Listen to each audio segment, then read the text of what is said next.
Hi, this is Mr. Capert. In this video, I'm going to show you how to model the axles of your car.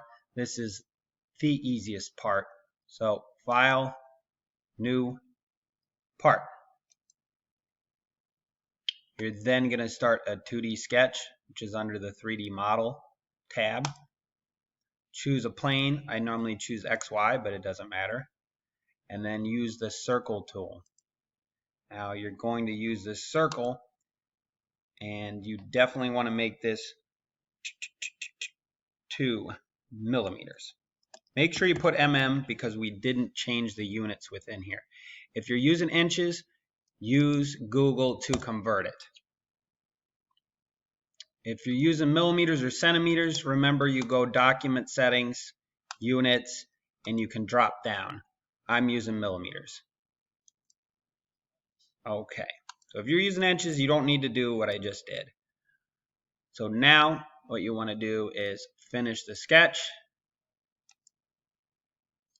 and extrude. You want to extrude by whatever amount you drew in your sketch.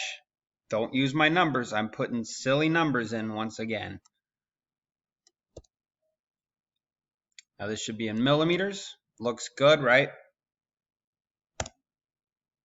And then for fun, you can change the material to stainless steel. So get into here, hit S, or just keep scrolling. But if you hit S, it gets you closer. So these are all in alphabetical order.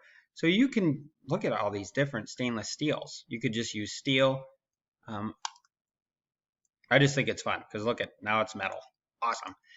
So last step is to save this like always. Go File, Save. Make sure you're in your H drive here. If it didn't go to the right location, go to your H drive, PLTW. You should have a folder set up. And then make sure you put team number, put your number, not the number I'm putting, and then axle. If this is your rear axle, like the rear axle is normally longer, you would want to call this rear axle. If they're both the same, just call it axle.